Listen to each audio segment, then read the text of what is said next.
الحمد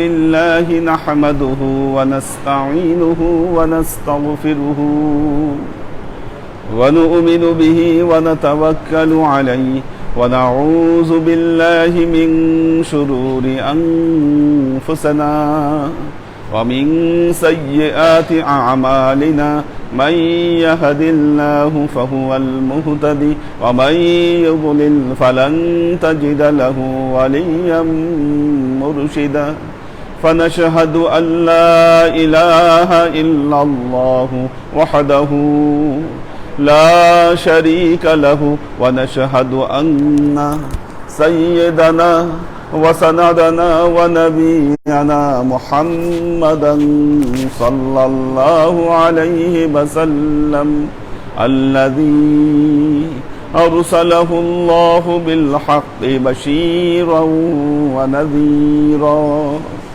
وداعيا إلى الله بإذنه وسراجا منيرا وقال الله تعالى في كلامه المجيد وفرقانه الحميد ما كان محمد أبا أحد من رجالكم ولكن رسول الله وخاتم النبيين وكان الله بكل شيء عليما إن الله وملائكته يصلون على النبي يا أيها الذين آمنوا صلوا عليه وسلموا تسليما صلى الله على محمد صلى الله عليه وسلم صلى الله على محمد صلى الله عليه وسلم صلى الله على محمد صلى الله عليه وسلم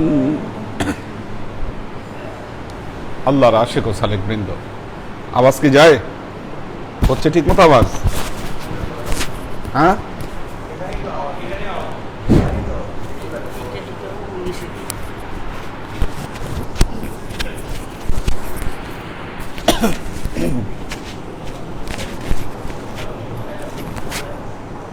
আল্লাহর আশিক ও সালেক বৃন্দ, এবার মনে হয় হচ্ছে।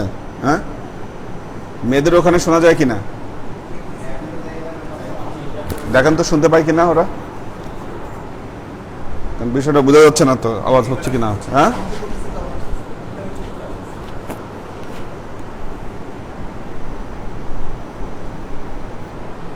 অ্যাম্পলিফায়ার দুইটা যে এখানে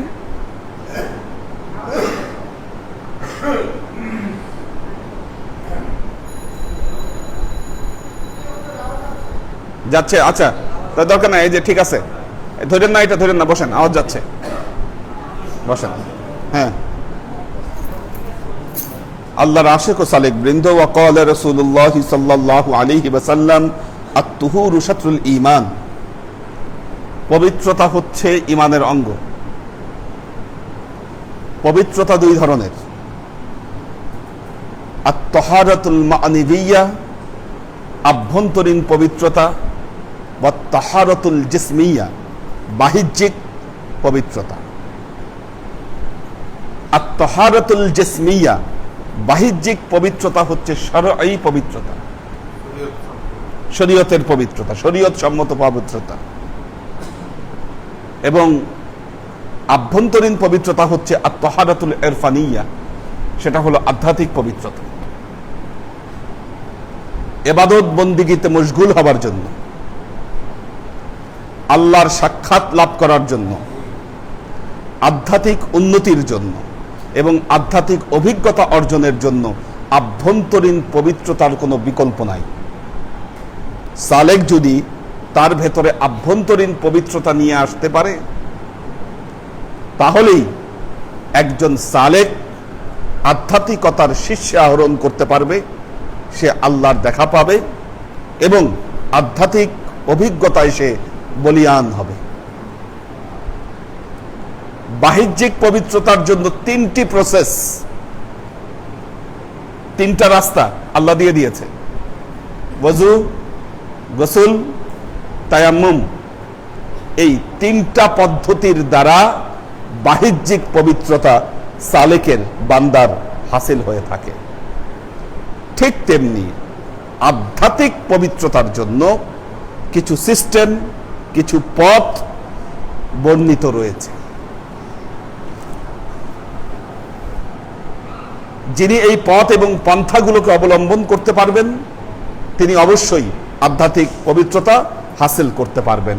যুগে যুগে আল্লাহর ওয়ালিগণ, ওলি আউলিয়াগণ যারা তরিকার প্রচার করেছেন, তরিকার প্রসারে যারা নিয়োজিত থেকেছেন, এক একজন এক একভাবে এই আভ্যন্তরীণ যে পবিত্রতা, এই পবিত্রতার তালকিন তাদের সালেকদেরকে দিয়েছেন। ঘুরে ফিরে সব পদ্ধতি এক জায়গায় এসে মিলিত হয়েছে। বিষয় এক, ঘুরে ফিরে। এবং সবচাইতে মজার বিষয় হচ্ছে যে 1000 বছরের যদি পুরনো সিস্টেম আপনি দেখতে যান, দেখবেন সেখানেও এই পদ্ধতিগুলো পাওয়া যায়। মানুষ 1000 বছর আগেও এই পদ্ধতিগুলোকে অবলম্বন করত, কিন্তু সেটা ভিন্ন নামে, ভিন্ন ফর্মে, শুধু নামটাই পরিবর্তন, সিস্টেম একই। আপনার শরীরের মধ্যেই তো সব।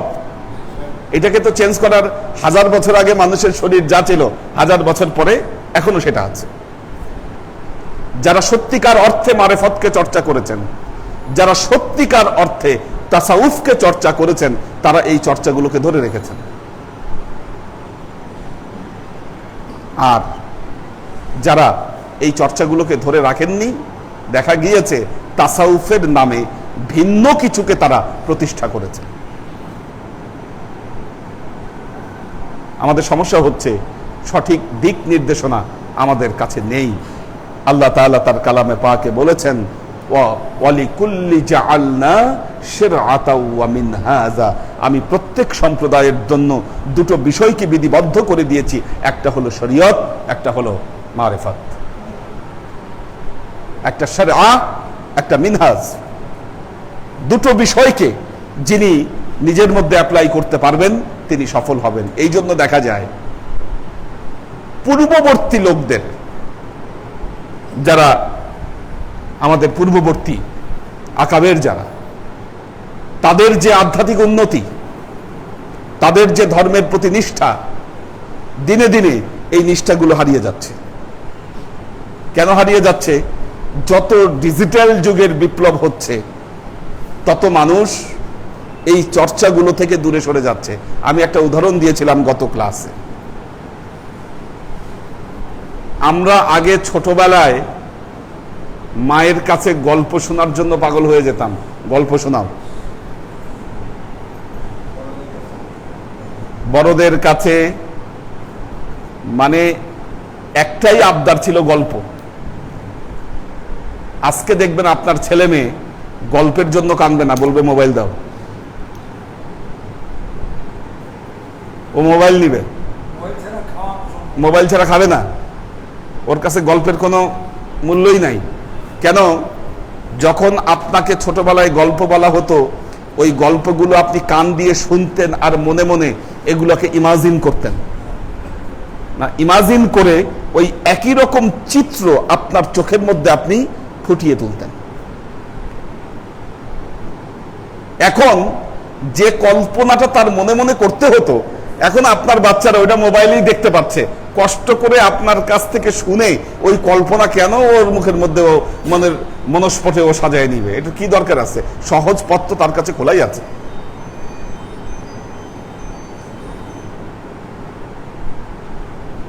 আবার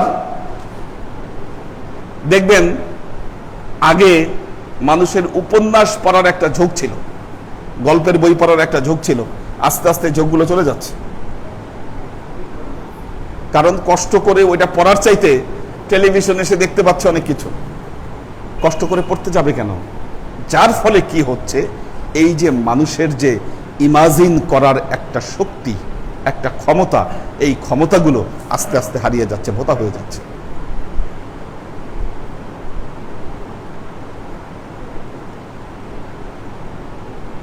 যে জিনিস আগে আল্লাহর ওয়ালিগণ সালেকগণ চোখ বন্ধ করলে তাদের কাছে ডিজিটাল স্ক্রিন ফুটে উঠত, চোখ বন্ধ করলে আমরা এখন যেটাকে ডিজিটাল স্ক্রিন বলছি, ওই স্ক্রিনে তাকায় আমাদেরকে অনেক কিছু দেখতে হচ্ছে, কিন্তু আগের সালেকরা চোখ বন্ধ করলেই ওই স্ক্রিন দেখতে পারত। আপনি দেখতে পারেন না কেন? তার কারণ হলো এই স্ক্রিন দেখতে দেখতে আপনার চোখ নষ্ট হয়ে গেছে। চোখ নষ্ট হয়ে গেছে বলে ওগুলো আর আপনার কাছে ফুটছে না, ওই ক্ষমতাগুলো নষ্ট হয়ে গেছে। খলিফা ওমর রাদিয়াল্লাহু তাআলা আনহু মেম্বারে খুতবা দিচ্ছেন, মুসলিম সেনাবাহিনী রোমান সাম্রাজ্যে যুদ্ধ করছে,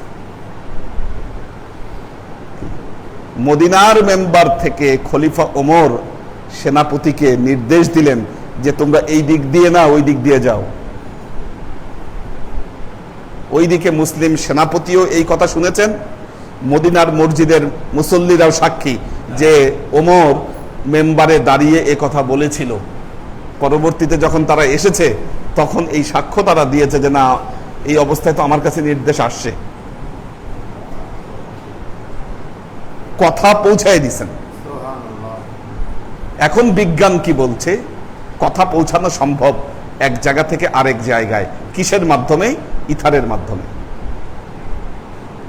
খলিফা ওমরের সময় বাতাসে ইথার ছিল না?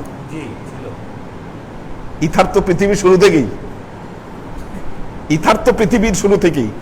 মানুষ ইথারকে ব্যবহারের পদ্ধতি এই সময়ে এসে, বর্তমান যুগে এসে এটার একটা নির্দিষ্ট পদ্ধতি আবিষ্কার করেছে। আল্লাহ চাইলে কি খলিফা ওমরের কাছে ওই সময়ে ওই মুহূর্তে ওই রকম প্রযুক্তি ওনার মুখেই সৃষ্টি করে দিচ্ছে। মানুষ, আল্লাহ মানুষকে, মানুষের শরীরে এত ক্ষমতা, এত শক্তি দিয়েছে, সে এই ক্ষমতা এবং শক্তি দিয়ে বিপ্লব ঘটিয়ে দিতে পারে। যত প্রযুক্তি এই পর্যন্ত আবিষ্কৃত হয়েছে বা ভবিষ্যতে আবিষ্কার করবে মানুষ, মানুষ সেগুলোকে কল্পনা করতে পারে। এটা কল্পনা করার ক্ষমতা আছে। যখন প্লেন আবিষ্কার করেনি, মানুষ কি আকাশে উড়ার স্বপ্ন দেখতো না? রকেট আবিষ্কার যখন করেনি, তখন কি চাঁদে যাওয়ার চিন্তা করতো না মানুষ?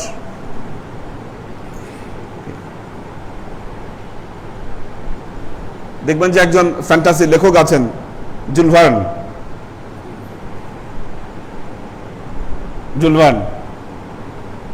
উনি চাঁদে যাওয়ার কাহিনী বর্ণনা করছে কত আগে, মানুষ চাঁদে যাওয়ার আগে। হ্যাঁ, এরকম অনেকগুলো আছে ওনার বৈজ্ঞানিক ফ্যান্টাসি কাহিনী, বহুত কিছু সে বলছে, পৃথিবীর ভেতরে গর্ত করে কিভাবে ভেতরে যাবে, এগুলো অনেক কিছু সে লিখছে। কেন? ইমাজিন থেকে করছে কাজগুলো। মানুষ বহু আগে থেকে ইমাজিন করে এগুলো। হ্যাঁ, সৃষ্টি করতে পেরেছে পরে, কিন্তু সবকিছু মানুষের শরীরের মধ্যে আছে।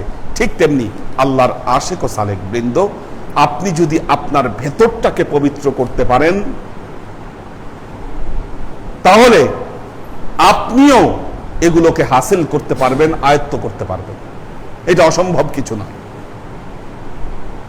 আপনার মধ্যেও স্পিরিচুয়াল এক্সপেরিয়েন্স আপনার ভেতরে জন্ম নিবে। এর জন্য দুটো কাজ করতে হবে, একটি আভ্যন্তরীণ, একটি বাহ্যিক। এই ক্ষেত্রেও দুটো। আপনার ভেতর কলুষিত হয় কেন? আপনার ভেতরটা ময়লায় ভরা, আপনার ভেতরে জঘন্য ময়লা। ময়লা জায়গায় আল্লাহর নূর প্রস্ফুটিত হবে না। ময়লা জায়গার মধ্যে আল্লাহর নূর চমকায় না। এখানে যদি নূরকে চমকাইতে হয়, এটা গ্লাসের মতো পরিষ্কার করতে হবে আপনাকে।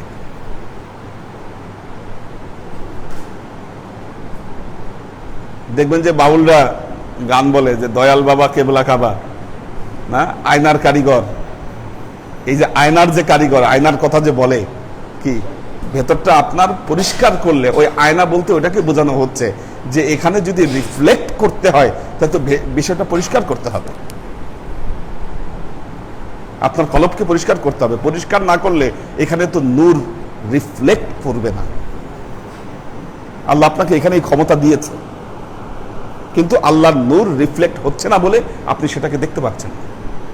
যখনই এটাকে পরিষ্কার করবেন, এখানে নূর রিফ্লেক্ট হবে, আপনি দেখতে পাবেন নূর। এটা বরহাক সত্য। এর জন্য দুটো কাজ করতে হবে। দেখেন, আপনার ভেতর কলুষিত হচ্ছে, আপনার ভেতর ময়লা হচ্ছে দুটো কারণে, একটা বাহ্যিক, একটা আভ্যন্তরীণ। আগে আভ্যন্তরীণের কথায় আসে।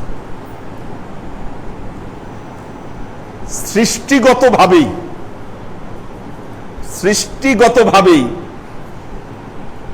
আপনার ভেতরে নোংরা উপাদান দিয়ে দিছে আল্লাহ। এমন চারটা জিনিস সংমিশ্রণ ঘটিয়েছে আপনার মধ্যে, চারটাই বড় বেতাল জিনিস। সেই চারটার নাম কি? অব, আতশ, খাক, বাদ। অব, আতশ, খাক, বাদ, চারটা জিনিস। এই চারটা শব্দই হলো ফার্সি শব্দ। অব, অব মানে পানি। অব মানে পানি। আতাশ, আতশ বলে না আতশবাজি, আতশবাজি বলে না, এই অব আতশ। আতশ ফার্সি শব্দ, আতশ মানে আগুন। আপনার মধ্যে পানি আছে, আপনার মধ্যে আগুন আছে। খাক, খাক মানে মাটি, মাটি আছে আপনার মধ্যে। বদ, বদ মানে হচ্ছে বাতাস, আপনার মধ্যে বাতাস আছে। এই অব, আতশ, খক, বাদ, আল্লাহ এই চারটা বিষয়ের সমন্বয়ে আপনার শরীর তৈরি করছে।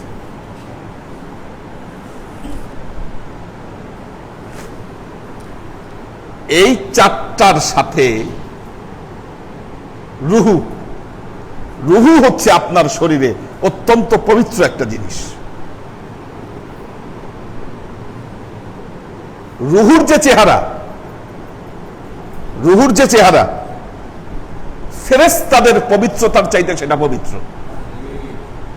আপনার ভেতরে যে রুহু আছে, এই রুহুটা ফেরেশতাদের পবিত্রতার চাইতে একটা পবিত্র জিনিস। এখন একটা চকচকে ডায়মন্ড, কোহিনূর, কোহিনূর হীরাকে যদি একটা কাদার ভেতরে মানুষ ঢুকায় রাখে, তখন কি অবস্থাটা হবে? কি কোহিনূরের কোনো আলো থাকবে? আলো থাকবে না। তো আল্লাহ কি কামটা করছে দেখেন, এই চারটা জিনিস দিয়া আপনার শরীর বানায়। আপনার শরীর তো একটা কাদার দলা, এটা এটা একটা কাদার দলা। এত নরম মাটি, মাটি তো মাটি, শক্ত মাটি না, আবার নরম মাটি। মাটি দিয়া মূর্তি বানাইলে তো শক্ত হয়ে থাকে, এটা শক্ত না, নরম। এটার মধ্যে যে পানি আছে, এটার মধ্যে যে আগুন আছে, এটার মধ্যে যে বাতাস আছে, মাটি আছে, মাটি তো দেখাই যাচ্ছে মাটি। খেয়াল করেন, দেখেন, তাকায় দেখেন, বিভিন্ন কালারের মাটি, এক একজনের কালার এক এক রকম। মাটি দেখাই যাচ্ছে, এটা চোখেই দেখা যায় মাটি। এটা মাটি বোঝার জন্য আর কোনো আলাদা বিশেষ বিষয় দরকার হয় না। গরম লাগলে আপনি ঘামতেছেন, তার মানে কি ভেতর থেকে পানি বের হচ্ছে অলরেডি। কি আবার পানি বেশি বের হয়ে গেলে পানি আবার ভেতরে দিতে হয়, না দিলে দেখবেন যে অবস্থা শেষ, টিকবেন না আপনি। হ্যাঁ, সারাদিন ভিজায় ভিজায় রাখতে হয় এটাকে, পানি ভেতরে ঢুকায় এটাকে ভিজায় ভিজায় রাখতে হচ্ছে। সিস্টেম করে দিছে আল্লাহ, পানি ভেতরে দিতে হবে, এটা না টিকবে না। পানি আছে এটার মধ্যে, আগুন, আগুন না থাকলে শরীরে হিট হয় কেমনি? কি আপনার শরীরের হিট যদি একদম না থাকে, সে তো মরা মানুষ। ভেতরে আগুন আছে বলেই হিট জ্বলতেছে আপনার শরীরের মধ্যে।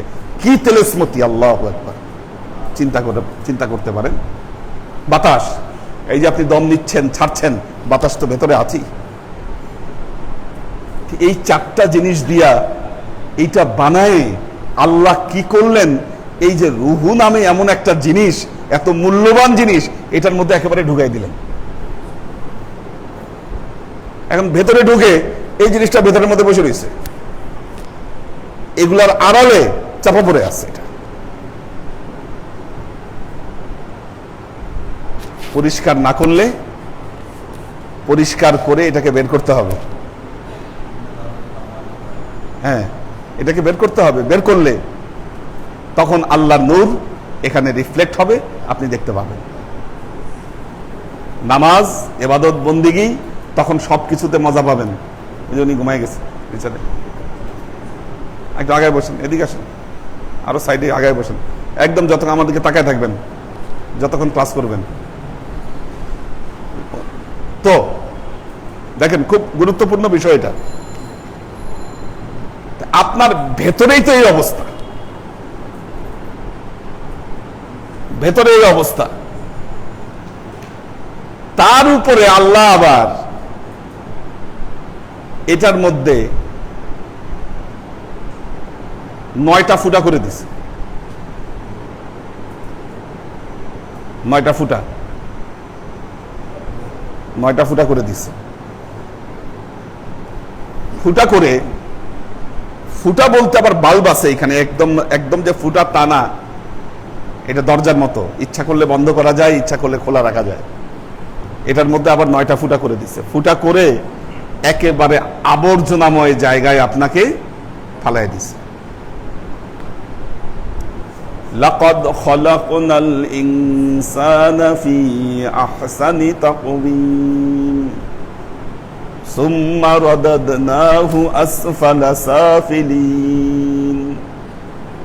যেখানে আপনি আসছেন, যেখানে এসেছেন, এটা আসফালা সাফিলিন, এটাই আসফালা সাফিলিন, আবর্জনায় ভর্তি। এখন একটা ঘর বানায় 9টা দরজা লাগায় আপনি ড্রেনের পানির মধ্যে চুবান, কি হবে?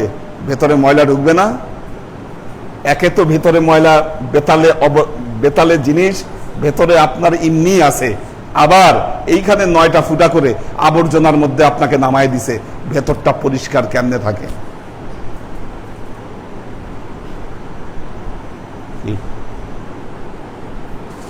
এই জন্য আল্লাহর আশেক ও সালেক বৃন্দ, পবিত্রতার প্রথম ধাপে, আভ্যন্তরীণ পবিত্রতার প্রথম ধাপে আপনাকে এই 9টা দরজায় পাহারাদার বসাইতে হবে।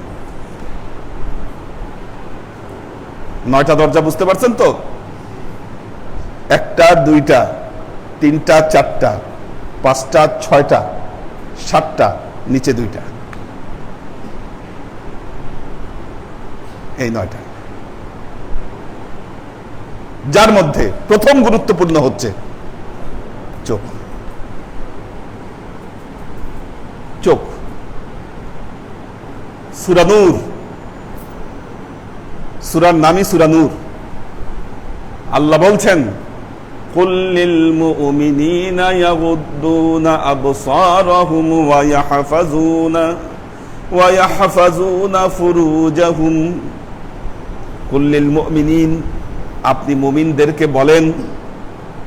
মুমিনদেরকে বলেন, কুল লিল মুমিনিনা ইয়াগুদ্দুনা আবসারহুম, তারা যেন তাদের চোখকে হেফাজত করে, এবং আর কি হেফাজত করে? তাদের লজ্জা স্থানকে হেফাজত করে। কয়টা আসলো? 2 2 4, 4টাকে যেন হেফাজত করে। ওয়াকুল লিল মুমিনাতি ইয়াগুদুনা আবসারিহিন্না ওয়া ইয়াহফাজনা ফুরুজাহুন্না। আল্লাহ বললেন, আপনি মুমিনাতদেরকেও বলে দেন, এই মুমিনাতরা যেন তাদের চক্ষুকে হেফাজত করে এবং তাদের লজ্জা স্থানকে হেফাজত করে। এই 2 2 4। এই জন্য দেখবেন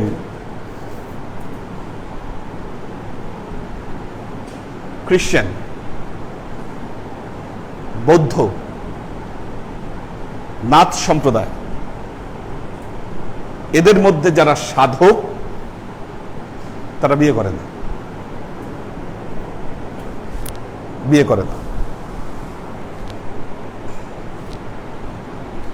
কেন বিয়ে করে না?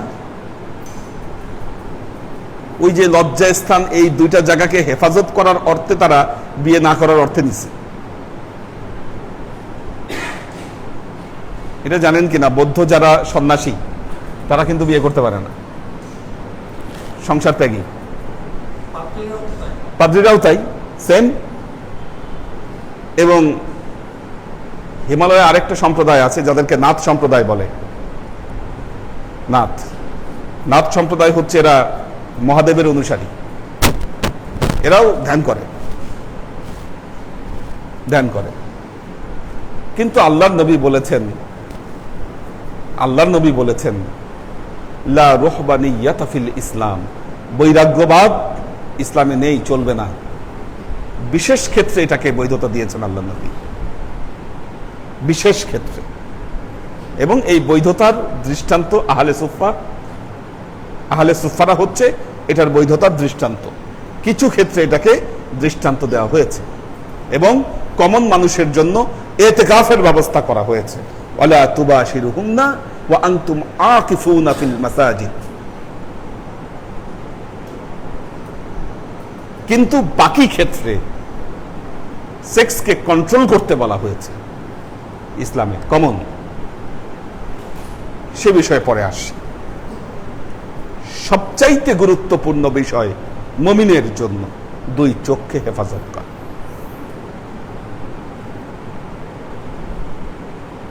আপনি যদি চোখ হেফাজত করতে ব্যর্থ হন, সবই ব্যর্থ। আজকে আমাদের জীবনের, আজকের যুগে আমাদের জীবনের ধর্ম থেকে দিন দিন আমরা সরে যাচ্ছি, ধর্মীয় আবেগ অনুভূতিগুলো আমাদের মধ্যে কমে যাচ্ছে। এর বড় একটি কারণ হচ্ছে আমরা চোখকে হেফাজত করতে ব্যর্থ হচ্ছি। এটাকে আপনি যত হেফাজত করতে পারবেন, আপনার মধ্যে আধ্যাত্মিক শক্তি তত ব্যাপকভাবে আপনার মধ্যে জন্ম নিবে।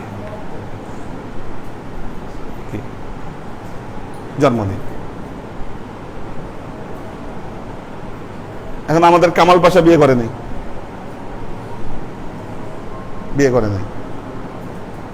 ইয়াও বিয়ে করে নাই।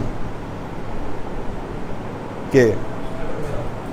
হ্যাঁ, না, হয়তো শাহজালাল ইয়ামেনি, উনি মুজাদ্দাদ ছিলেন, বিয়ে করেন নাই। এনারাও কয়েকজন আছে, চিরকুমার আছেন এখানে, আরো কয়েকজন সামনে আছে।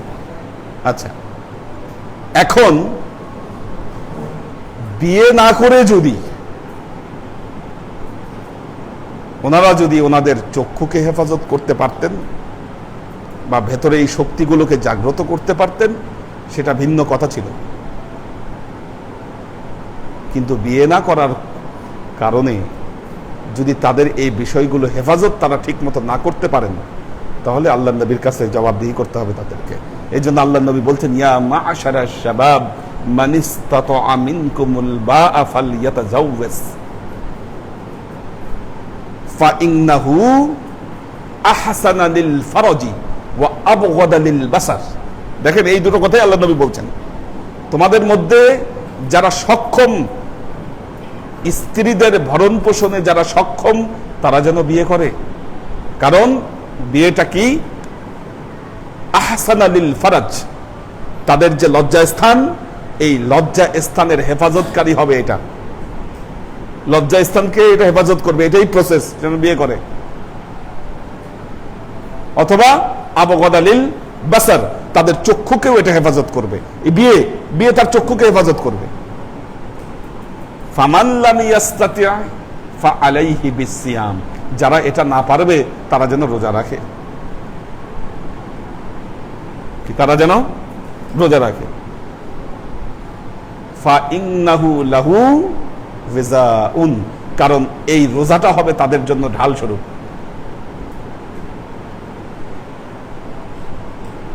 এখন যিনি বিয়েও করেন নাই, রোজাও রাখেন না, কি তিনি যদি দাবি করেন যে না আমি ঠিক আছি, আমার চক্ষু হেফাজত আছে, আমার লজ্জা স্থানও হেফাজত আছে। আমাদের এক ওস্তাদ, ওই যে আমাদের আব্দুর রশিদ হুজুর, উনি বলতেন, ও আদমি দো হাল সে খালি নেই হ্যায়। দুই অবস্থার বাইরে না, হয় সে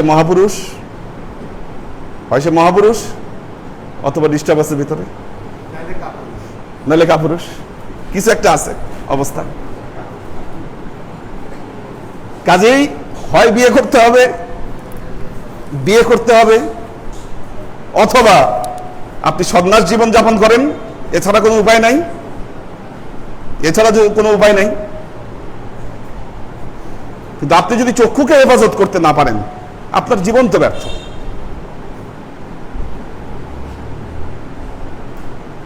জীবন আপনার ব্যর্থ। আবার যিনি বিয়ে করেও চোখকে বিলাই দিছেন,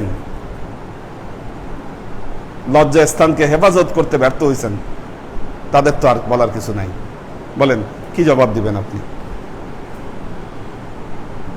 আল্লাহর আশেক ও সালেক বৃন্দ, যদি সত্যি চান আপনি আধ্যাত্মিকতার পথে অগ্রসর হবেন, কি শরীয়ত এক জিনিস, মারেফত ভিন্ন, মারেফতের কথা ভিন্ন। কি এখন দেখেন, শরীয়তের বেশ কিছু শাস্তি নির্ধারিত আছে, ফৌজদারি শাস্তি। সূরা নূরের কথাই ধরি, সূরা নূরের আলোচনা করছিলাম। ফৌজদারি শাস্তি নির্ধারিত রয়েছে কিছু বিষয়। জেনা করলে অবিবাহিত জেনা করলে 100টা ব্যত্রাঘাত, চুরি করলে হাত কাটো, এরকম বেশ কিছু বিধান দেওয়া আছে। এখন আপনি যদি রাস্তায় কোনো মেয়ের দিকে তাকান, তাহলে কি শাস্তি আপনার? কি শরীয়তে এটার কোনো শাস্তি বলা নাই। এটার ফলে যা হবে, আপনার আধ্যাত্মিকতা ক্ষতিগ্রস্ত হবে। আপনার সাধক হিসাবে আপনি সিদ্ধি লাভ করতে পারবেন না। যদি সাধক হিসাবে সিদ্ধি লাভ করতে হয়, আপনাকে প্রথমেই যে কাজটা করতে হবে সেটা হচ্ছে আপনার চক্ষু এবং লজ্জা স্থানকে হেফাজত করতে হবে। এই দুটোকে আপনি হেফাজত করেন, দেখবেন আপনার মধ্যে কি অবস্থাটা জন্ম নেয়।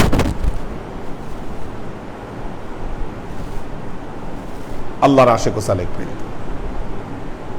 বাকি গুরুত্বপূর্ণ বিষয়ে যাওয়ার আগে আর দুইটা দরজা সম্পর্কে আলোচনা করব আজকে, গুরুত্বপূর্ণ, যেটা আনকমন আপনাদের কাছে কিন্তু গুরুত্বপূর্ণ। 2 নাকের কাজ কি? চোখের পরে এটার গুরুত্ব অত্যন্ত গুরুত্বপূর্ণ। এটি আপনার ভেতরে শয়তানের প্রবেশ পথ হচ্ছে এই 2 নাকের ফুটা। আল্লাহ নবীর হাদিস দ্বারা এটা প্রমাণিত। শয়তান ভেতরে প্রবেশ করে নাক দিয়ে। মারাত্মক জিনিস এটা। ভেতরে যত অসওয়াসা দিচ্ছে, নামাজের মধ্যে যত সমস্যা হচ্ছে, শয়তান যে আপনার ভেতরে যাচ্ছে, ঢুকতেছে নাক দিয়ে। এই জন্য অজু করার সময় বলা হচ্ছে নাকে কি করতে, ভালো মতো পানি দিতে। নাকে পানি দেওয়ার সিস্টেম কেন? তার কারণ হলো শয়তান তো এই দিক দিয়ে ভেতরে ঢুকছে আপনার। ফরজ গোসল করার সময় আজকে যেটা বললাম, কুলি করা, নাকে পানি দেওয়া। আরে বাবা, এটা না করলে আপনার গোসলই হচ্ছে না। কত গুরুত্বপূর্ণ! কারণ শয়তানের ঢুকার পথ তো নাক দিয়ে শয়তান ঢুকছে আপনাকে। এখন এইটাকে কেমনে হেফাজত করবেন?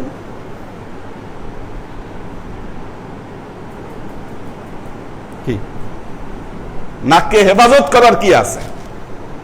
আল্লাহর আশেক ও সালেক বৃন্দ, হ্যাঁ, নাককে হেফাজত করার যেটা আছে, নাকের পাহারাদার বসাইতে হবে নাকে। খুব সূক্ষ্ম জিনিস। একটা জিনিস খেয়াল করবেন, 2 চোখের দৃষ্টি যখন আপনি আপনার নাকের উপরে আনবেন, শয়তানের অসওয়াসা বন্ধ।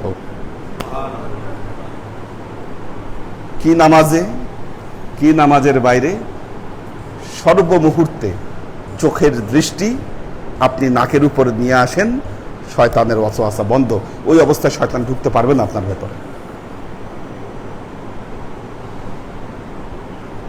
নামাজের মধ্যে কোনোভাবেই মন কন্ট্রোলে আনতে পারছেন না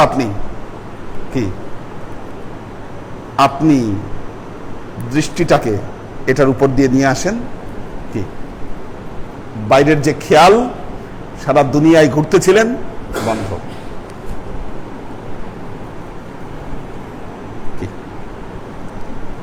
বিষয়টা হচ্ছে একটা ট্রায়াঙ্গেলের মতো। একটা ট্রায়াঙ্গেল। কেমন ট্রায়াঙ্গেল? দুই চোখকে আপনি চিন্তা করেন, কি এই যে দুই চোখ, এই দুই চোখের দৃষ্টি এসে মিলতিছে কোথায়? এই জায়গায়। কি বিষয়টা দেখেন, এখানে এসে মিলতিছে। বিষয়টা কি হচ্ছে? একটা ট্রায়াঙ্গেল তৈরি হচ্ছে, ত্রিভুজ তৈরি হচ্ছে, ত্রিভুজ তৈরি হচ্ছে। আল্লাহর আশেক ও সালেক বৃন্দ, এর আগে বলেছি নামাজে যখন আপনি দাঁড়াবেন, এই যে ত্রিভুজ, ত্রিভুজের বড় দুইটা বাহুকে জানি কি বলে, এখন নাম আছে আলাদা।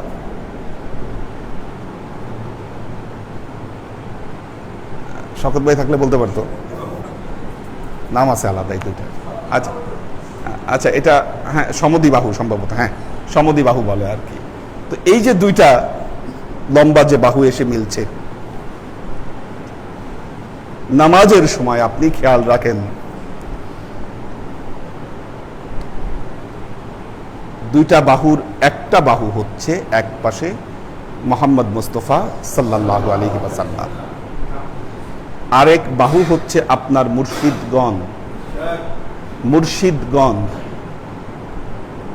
মুর্শিদগণ যেখানে গিয়ে মিলিত হয়েছে সেটা হচ্ছেন আল্লাহ। কি নামাজের মধ্যে আপনার এই খেয়ালে নিবিষ্ট থাকতে হবে, এক সাইডে আপনার মুহাম্মদ মুস্তাফা সাল্লাল্লাহু আলাইহি ওয়াসাল্লাম, এক সাইডে আপনার মুর্শিদগণ, এবং এই দুটো রেখা যেখানে গিয়ে মিলিত হয়েছে সেটা হচ্ছে আল্লাহ। কি উপরে হচ্ছে আল্লাহ, দুই সাইডে আপনার দুই বিন্দুতে মিলিত আপনি, যেটা এখান থেকে প্রস্ফুটিত হয়ে গেছে। যখন এটাকে প্র্যাকটিসে নিয়ে আসবেন, এই যে ত্রিভুজের কথা বলছি, এক সময় দেখবেন এটা একটা স্ক্রিন আপনার কাছে। কি চোখ খোলা অবস্থায়, কি চোখ বন্ধ অবস্থায়। কি চোখ খোলা অবস্থায় যখন বান্দার কাছে সূক্ষ্ম দৃষ্টি উন্মুক্ত হয়, তখন সেটাকে দাকিকাত বলা হয়। ওটাই হলো দাকিকাত।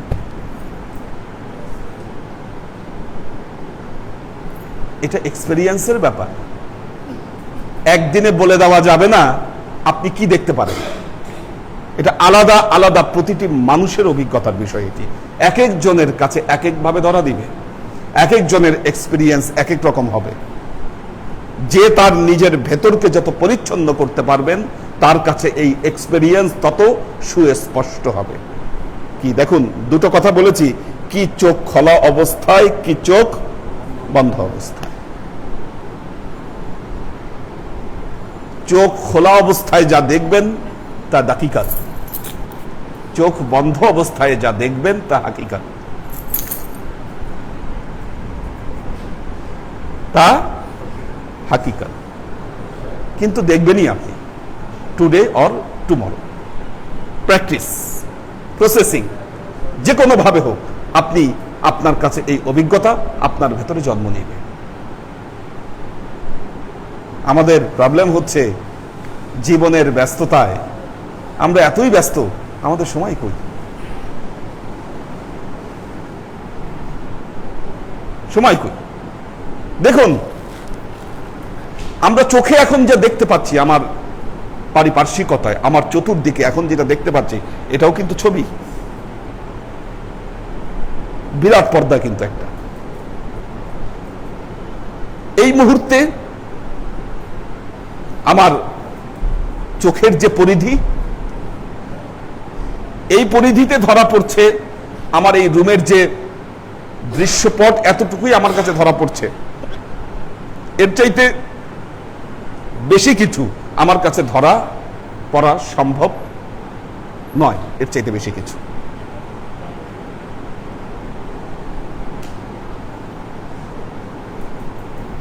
যখন আপনি এত বড় পর্দাকে কি ছোট্ট একটা এরিয়ার মধ্যে নিয়ে আসবেন, দেখবেন আমাদের মোবাইলে জুম করে না, কি জুম করেছে, জুম করলে কি হয়, বিষয়টা ছোট জায়গার উপর ফোকাস হয়। দ্বিতীয়ত জুম করলে কি হয়, যখন জিনিসটাকে জুমিং করা হয় ভেতরে কি আছে একদম কি স্পষ্ট হয়ে ওঠে। আপনার এই বড় দৃষ্টিতে যখন ছোট দৃষ্টির মধ্যে আপনি নিয়ে আসবেন, তখন এখানে অবস্থিত এমন অনেক কিছুই আপনার কাছে ধরা পড়বে যা আসলে স্বাভাবিকভাবে দৃশ্যপটে মানুষের কাছে ধরা পড়ছে না। ওইটাকেই বলা হয় প্যারানরমাল, যেটা নর্মাল নয়, ওইটাই প্যারানরমাল। এটা প্যারানরমাল, অ্যাবনর্মাল না, ওইটা প্যারানরমাল, যা সাধারণ মানুষ দেখবে না, আপনি দেখবেন। আপনি দেখবেন, যার জন্য প্রয়োজন আপনার দৃষ্টির কন্ট্রোল। এবং উভয়ভাবে এটা সম্ভব, চোখ বন্ধ করা অবস্থায় সম্ভব, কি চোখ খোলা অবস্থাতেও সম্ভব। চোখ বন্ধ করে যখন ওজিফারত অবস্থায়, জিকিররত অবস্থায়, মোরাকাবারত অবস্থায় আপনি চোখ বন্ধ করে যখন আপনার দৃষ্টি এই জায়গায় নিয়ে আসবেন, চোখ বন্ধ কিন্তু দৃষ্টি নিয়ে আসেন, দেখবেন আপনি এখানে আলো দেখতে পাবেন।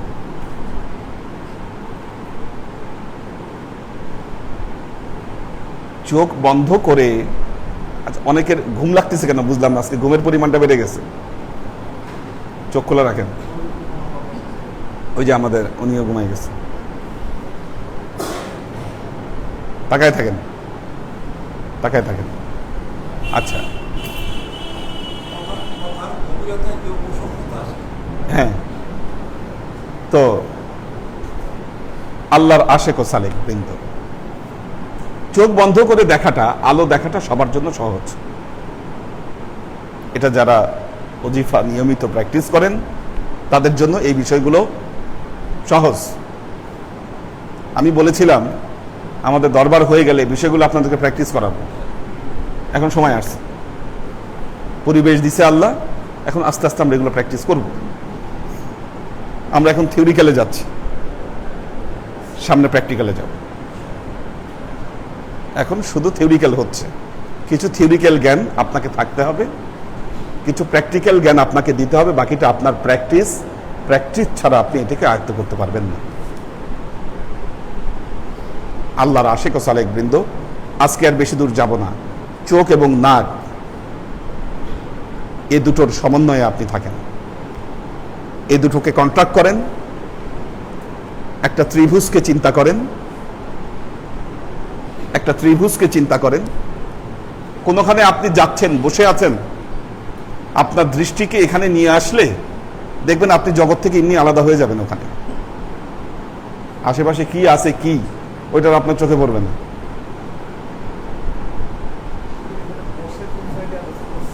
হ্যাঁ, ডান দিকে রাসূল, আপনার ডান দিকে রাসূল, এই বিন্দু থেকে ডান দিকে যেটা চলে গেছে সেটা, আর বাম দিকে মুর্শিদ, উপরে যেটা আছে সেটা আল্লাহ। স্বাভাবিক ধ্যান, এটা চলতে ফিরতে সকল মুহূর্তে আপনার কাছে করা সম্ভব। ফাইনামা তুয়াল্লু ফাসাম্মা ওয়াজহুল্লাহ। যখনই শয়তান অসওয়াসা দিচ্ছে, এখানে চলে আসেন, অসওয়াসা চলে যাবে।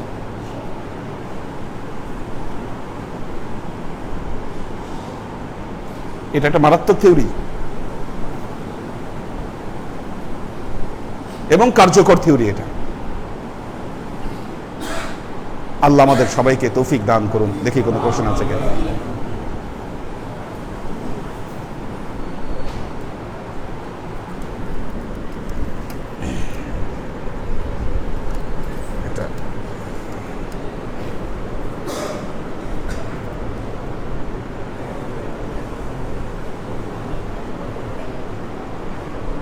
কায়েস আছে, জয়নাল আবেদিন কায়েস, লুনা তাবাসসুম লুবনা, তিশা তৌফিকা, ওয়াসিম খান, আব্দুস সাত্তার, মাহফুজুল হক উজ্জ্বল, রাহিমা আক্তার, নীল আকাশ সালাম দিয়েছেন, সালাউদ্দিন সাদিফ, সালাম দিয়েছেন, দীর্ঘ জীবন কামনা করেছেন। মোহাম্মদ মারুফুর রহমান সপরিবারে সবাইকে সালাম দিয়েছেন। ফাইম ফাইজুল্লাহ সালাম দিয়েছেন। মাহফুজুল হক উজ্জ্বল সালাম দিয়েছেন। আমাদের আখতারুজ্জামান ভাই আছেন। লুনা তাবাসসুম লুবনা সালাম দিয়েছেন, দোয়া চেয়েছেন। সাজ্জাদ রহমান সালাম দিয়েছে। দরবারে সকল পীর ভাইকে সালাম দিয়েছে। আখতারুজ্জামান ভাই সালাম দিয়েছেন সবাইকে। সাইফুল্লাহ রিঙ্কু সালাম দিয়েছে বাহরাইন থেকে, দোয়া চেয়েছেন। সুরভি আক্তার নিপা সালাম দিয়েছেন। মোহাম্মদ আজাদ, আমিনা ওয়াদুদ উনি আছেন।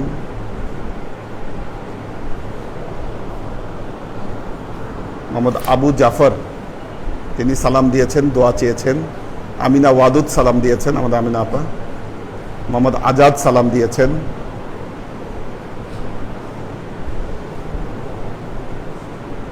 মোহাম্মদ ইমরান সালাম দিয়েছেন। আলাউদ্দিন মিয়া সালাম দিয়েছেন। জহুরা খুশনুর আলপনা সালাম দিয়েছেন। শামসুল ফারিকিন সালাম দিয়েছেন। সুরভি আক্তার নিপা দোয়া চেয়েছে। আর মোহাম্মদ শামসুল সাদিকিন সালাম দিয়েছেন, দোয়া চেয়েছেন। বয়াত হইতে চাইছে জানি কে? আসেন, একটা রুমাল তাড়াতাড়ি ওনাকে বয়াতটা পরাই দিই। থাকার কথা তো এখানে, হ্যাঁ আছে, বসেন।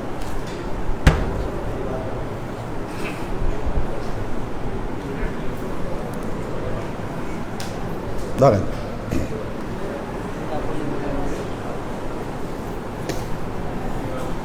أعوذ بالله من الشيطان الرجيم بسم الله الرحمن الرحيم إن الذين يبايعونك إنما يبايعون الله يد الله فوق أيديهم فمن نكث فإنما ينكث على نفسه ومن أوفى بما عاهد عليه الله فسيؤتيه أجرا عظيما بسم الله الرحمن الرحيم لا إله إلا الله محمد رسول الله صلى الله عليه وسلم أستغفر الله ربي من كل ذنب وأتوب إليه لا حول ولا قوة إلا بالله العلي العظيم اللهم إني ظلمت نفسي ظلما كثيرا ولا يغفر الذنوب إلا أنت فاغفر لي مغفرة من عندك وارحمني إنك أنت الغفور الرحيم اللهم إنك عفو تحب العفو فاعف عني يا غفور الرحيم الودود بسم الله الرحمن الرحيم لا إله إلا الله محمد رسول الله صلى الله عليه وسلم أشهد أن لا إله إلا الله وحده لا شريك له وأشهد أن محمدا عبده ورسوله آمنت بالله كما هو بأسمائه وصفته وقبلت جميع بأحكامه وأركانه آمنت بالله وملائكته وكتبه ورسله واليوم الآخر والقدر خيره وشره من الله تعالى والبعث بعد الموت يا الله يا رحمن يا مالك আমি আমার জীবনে সগীরা কবিরা শিরকি বিদআতি কাফিরি মুশরিকি জাহিরি বাতিনি ইচ্ছায় অনিচ্ছায় জানা অজানায় আগে পিছে যত ধরনের গুনাহ করেছি সমস্ত গুনাহ থেকে এই মুহূর্তে তোমার দরবারে তওবাতুন নসুহা করছি। ইয়া আল্লাহ, তওবায়ে নসুহা বলতে হযরত আলী রাদিয়াল্লাহু তাআলা আনহু এর জন্য যে 6টি শর্তকে উল্লেখ করেছেন, আমি সেই 6টি শর্তের ভিত্তিতে তোমার দরবারে তওবা গ্রহণ করছি। অর্থাৎ মৌখিকভাবে আমার বিগত জীবনের সমস্ত গুনার জন্য তোমার দরবারে ক্ষমা প্রার্থনা করছি। অন্তরের অন্তঃস্থল থেকে আমার বিগত জীবনের সমস্ত গুনার জন্য তোমার দরবারে চরম অনুশোচিত করছি।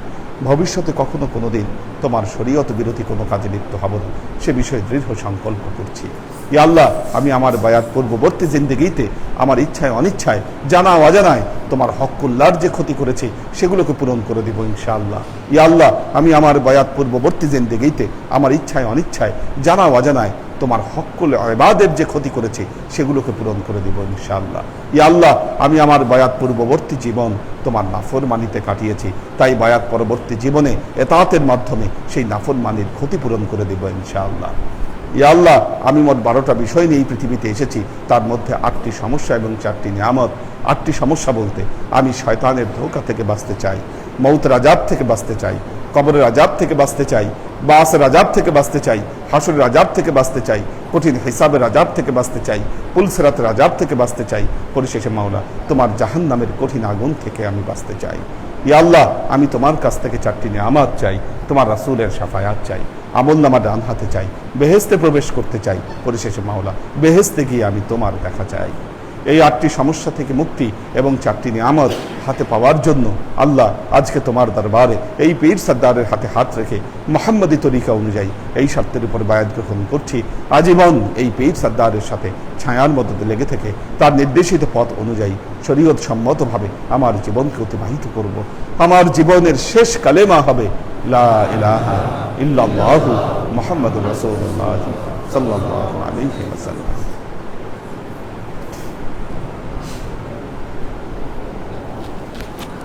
Yeah.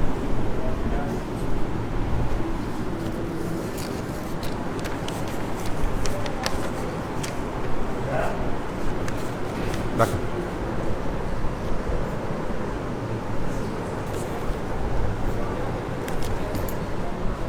আল্লাহ আল্লাহ কবুল করুন।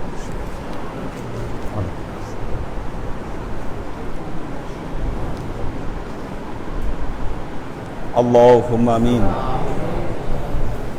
اللهم صل على محمد وعلى آل محمد كما صليت على إبراهيم وعلى آل إبراهيم إنك حميد مجيد. اللهم بارك على محمد وعلى آل محمد كما باركت على إبراهيم وعلى آل إبراهيم إنك حميد مجيد. ربنا ظلمنا أنفسنا وإن لم تغفر لنا وترحمنا لنكونن من الخاسرين. ربنا آتنا في الدنيا حسنة وفي الآخرة حسنة وقنا عذاب النار. ربنا لا تزغ قلوبنا بعد إذ هديتنا وهب لنا من لدنك رحمة إنك أنت الوهاب. اللهم إنك عفو تحب العفو فاعف عني يا غفور الرحيم الودود. اللهم نور قلوبنا بنور الإيمان ونور قلوبنا بنور الإسلام ونور قلوبنا بنور الإحسان وزين أخلاقنا بنور محمد صلى الله عليه وسلم. اللهم إنا نسألك علما نافعا رزقا واسعا عملا مقبولا شفاء من كل داء قلبا خاشعا ذهنا ذاكرا إيمانا كاملا توبة قبل الموت راحة عند الموت ونجاة بعد الموت. اللهم إنا نسألك رحمتك في كل درجة فلاح في كل أمر ونعوذ بك من الشرك والشك والنفاق والبدعة ومن كل وسوسة الشيطان. يا الله يا رحمن يا مالك, আমরা এতক্ষণ তোমার দরবারে যে সমস্ত আমলকে উপস্থাপন করলাম ত্রুটিমুক্তভাবে এই আমলগুলোকে তুমি আমাদের তরফ থেকে কবুল করে নাও। আল্লাহ, তুমি আমলের যাজা আমাদের প্রিয় নবী হযরত মুহাম্মদ মুস্তাফা সাল্লাল্লাহু আলাইহি ওয়াসাল্লামের কাছে পৌঁছে দাও। আল্লাহ, আমাদের নবীর পরিবারবর্গের কাছে তুমি এর যাজাকে পৌঁছে দাও। এই দুনিয়ার সমস্ত আম্বিয়ায়ে কেরাম, সাহাবায়ে কেরাম, তাবেঈন, তাবেঈন, ওয়ালি আউলিয়া, গাউস, কুতুব, আমাদের মা বাবা, ভাই বোন, আত্মীয় স্বজন, এই দরবার থেকে যত পীর ভাই বোন চলে গেছে সবার রূহে আল্লাহ তুমি এর যাজাকে পৌঁছে দাও। তুমি তোমার হাবিবের ওসিলায় আমাদের সবাইকে কবুল ও ক্ষমা করে দাও। আমাদের জীবন থেকে সমস্ত অভাব অভিযোগ, বালা মুসিবত, দুঃখ কষ্ট, রোগ শোককে দূরীভূত করে দিয়ে দৃঢ় হস্তে তোমার দ্বীনের খেদমতের তৌফিক তুমি আমাদেরকে দাও। আজীবন যেন তোমার হেদায়েতের পথে প্রতিষ্ঠিত থাকতে পারি সে তৌফিক তুমি আমাদেরকে দাও। সুবহান রাব্বিকা রব্বিল ইজ্জাতি আম্মা ইয়াসিফুন সালামুন আলাল মুরসালিন ওয়ালহামদুলিল্লাহি রাব্বিল আলামিন ওয়াজআল আখিরু কালিমাতিনা ইনদাল মাউত লা ইলাহা ইল্লাল্লাহ মুহাম্মাদুর রাসূলুল্লাহ সাল্লাল্লাহু